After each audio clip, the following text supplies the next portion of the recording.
Hello and welcome to Secrets of Organ Playing podcast. We are your hosts, Vidas and Aušra Pinkevičienė. We've been mastering secrets of organ playing for more than 20 years and sharing them on this blog since 2011. On this show, which we create from our home in Vilnius, Lithuania, we strive to help you grow in every area of organ playing, including practice, technique, repertoire, sight reading, hymn playing, improvisation, composition, music theory, harmony, and many others. Our hope is to help you become a complete musician, or what we call as total organist, a program which we have created to help you reach your dreams faster than you would do on your own. If you are new here, we invite you to subscribe to receive free updates of this blog at organduo.lt.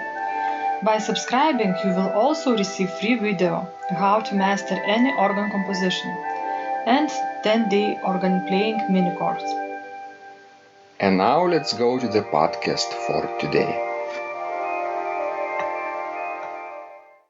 Hi guys, this is Vidas. And Aušra. Let's start episode 394 of Secrets of Organ Playing podcast. This question was sent by Don, and he writes, "Hello Vidas, would you please provide your ideas on how to identify a piece of organ literature by level of difficulty and provide actual titles of pieces so that we as organists can make choices on our own when we want to study a new piece of literature? Thank you, Don." What do you think, Aušra? Is it easy to identify levels of difficulty? Well, I think that's a massive question. Mm-hmm. You could write a book about it, because it's sort of what Don wants, that you would provide a list of pieces with level marked on. Mm-hmm. And it takes actually a lot of time. Luckily, we have American Guild of Organists, or AGO. And if you go to their website, agohq.org, and click on Education, and then click on Educational Resources, there you have interesting things.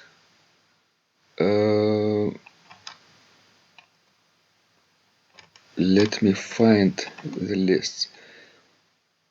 They have organ repertoire lists of various composers.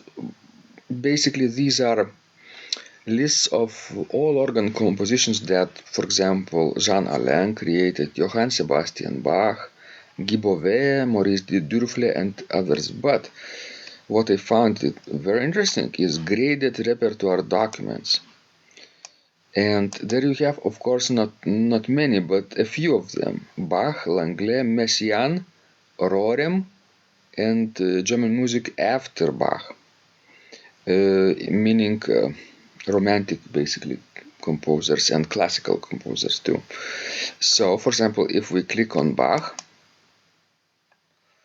and you have this possibility to see a document created by Delbert Dieselhorst, who was the professor of our professor Pamela Reuter-Finstra at Iowa University. And there he has a list of most or all Bach's works graded or arranged into the, you know how many levels? Levels are not many, but four levels. So, for example, in level 1, you have Neumeister chorales, of course, 8 preludes and fugues from the 8 little preludes and fugue collection. Of course, today it is thought that the student of Bach might have created it, not Bach himself. Pedal Exercitium, Pastorale, Alle Breve, Canzona. Those are level 1 pieces, but of course they're not suitable for beginners, right, Aušra? Yes, too difficult for beginners. Beginners can only play, I don't know, maybe something like a minuet, when both voices move very slowly. What do you think about the smallest rhythmical value in beginner level pieces? I think it might be too hard for some people, truly. Quarter note, occasional 8 notes. That's right. But with Bach you already have 16 notes, and we advise to start with something easier before Bach, and less voices than normally. For basically 2 voices is the best. Yes, but sometimes not the number of voices gives difficulty too, because there might be some really demanding pieces even written in 2 voices, as for example duets from the third part of Klavierübung. Let's see. I wouldn't say that these are pieces for the beginners, although we have only 2 voices. Let's see if they have those here in the list, in which case there should be somewhere towards the end. Well, I don't think he put them. Maybe he put entire Klavierübung. Klavierübung number 3 is in the 4th level. Of course. In the last level, but he writes many of the manualiter settings may be studied earlier. Right, so duets could be studied earlier, but certainly not at the beginning. Yes, not in number 1. So Dan and others were wondering about grading their organ pieces. Should understand one thing, that real composers created music not necessarily for pedagogical intent, and even if they did in those days, 200 years ago, right, the pedagogical aspect was different than today. The master would write something to you and the student would play it no matter what. And today the student would say, no, it's too difficult, and the master would say, oh, you poor baby. That's right. Everything has changed. So yes, for level 1, obviously we need 2 voices and very simple rhythms. Then you can either add one more voice and still keep simple rhythms, or you can do 2 voices but with more advanced rhythms, like 16 notes. True, but again, 3 voices not always will mean the easy composition, as we have, example by J.S. Bach. His trio sonatas, we are one of the most demanding, pieces in the organ repertoire. And although we have only 3 voices. I would find this categorization quite helpful. For example, in terms of how many voices there are, 1, 2, 3, 4 or more. We have 5 voices, sometimes even 6 in the organ repertoire. Sure, with double pedal. Right, imagine 6 levels. And then in each level we could have sub-levels in terms of rhythmical difficulties. What's the smallest rhythmical unit? Most commonly used note. If you sometimes see 16 notes, it doesn't mean that the entire composition is moving in 16 notes, just occasionally. But maybe the most common rhythmical value is in 8 notes. So that would mean probably a second level with 8 notes, and the first level would be with quarter notes for me. But still, you always need to look at the tempo, what the tempo, the piece is written in. Because sometimes you could have as small note values as 32nd, for example. But it still might not be as hard as it looks on the paper when it's all black. because the tempo might be really slow, as happens in many ornamented chorales. Right.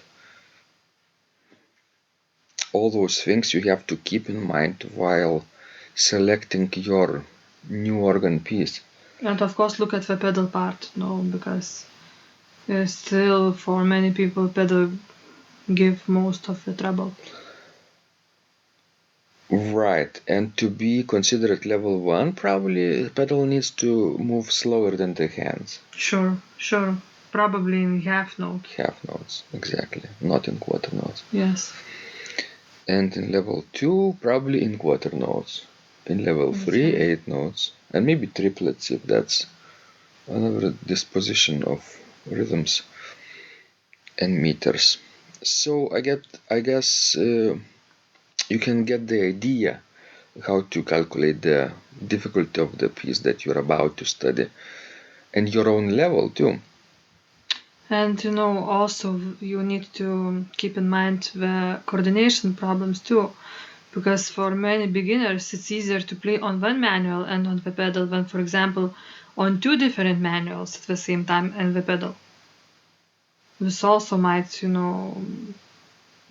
make the piece more difficult or more easy. Or when you have to switch manuals a lot, during performance. Then we didn't mention the keys and the chromaticisms. Sure. Because, the more accidentals the piece has, the harder it is to learn, to read music. The same piece in C major would have an earlier level of difficulty than the same piece with 4 sharps, for example. Okay, guys, we hope this was useful to you. Please send us your wonderful questions. And remember, when you practice, miracles happen. This blog is supported by Total Organist, the most comprehensive organ training program online, where you will find courses for every area of organ playing, including technique, practice, sight reading, repertoire playing, hymn playing, improvisation, composition, music theory and harmony, with hundreds of scores and thousands of exercises. Here is what some of the students are saying. Hugh writes, "The sight reading course has helped me tremendously. Thank you very much for your SS courses and all your help." Robert writes, I found the fingerings, registration ideas and general comments to be excellent. John writes, "I have found your download very helpful. It was really excellent. I have watched some of your teaching videos, and when I read your instructions, I tried to imagine you are there teaching me. You may feel disappointed that I am 2-3 days behind, but I am a slow learner, and I have committed to taking the time to get it right, as you say. But the other night my wife commented that she had never heard me play such a detailed melody in the left hand so well. My left hand is generally poor." Robert writes, It has been a great pleasure in my life of having discovered your courses and material as well as the YouTube work of recordings. You have a calm and pleasant way of teaching. Ron writes, "Hi Vidas and Ausra, thank you guys. What a wonderful response to my email note to you. You've got me right, and I feel you understand my level of playing. Yes, at home and lucky that I have an organ for that reason. I am paying attention to this, and I am going to try this haha no longer secret model. Yes, and I love Cesar Frank too. What is very nice about your blog podcast is that Ausra and Vidas are like a Socratic dialogue, and by bouncing things off of each other, so much more information comes out and is expressed. Your comments contain a wealth of information and understanding. I really appreciate this. It is very inspiring and will keep us moving forward." Would you like to receive the same or even better results that our students are getting? If so, join them at organduo.lt/total-organist. And of course, you will get the first month free too. You can cancel anytime. Also, if you haven't yet subscribed to receive free updates of this blog, make sure you do that. at organduo.lt. By subscribing, you will also receive free video, how to master any organ composition and 10-day organ playing mini course. This was Vidas. And Osha from Secrets of Organ Playing. And remember, when you practice, miracles happen.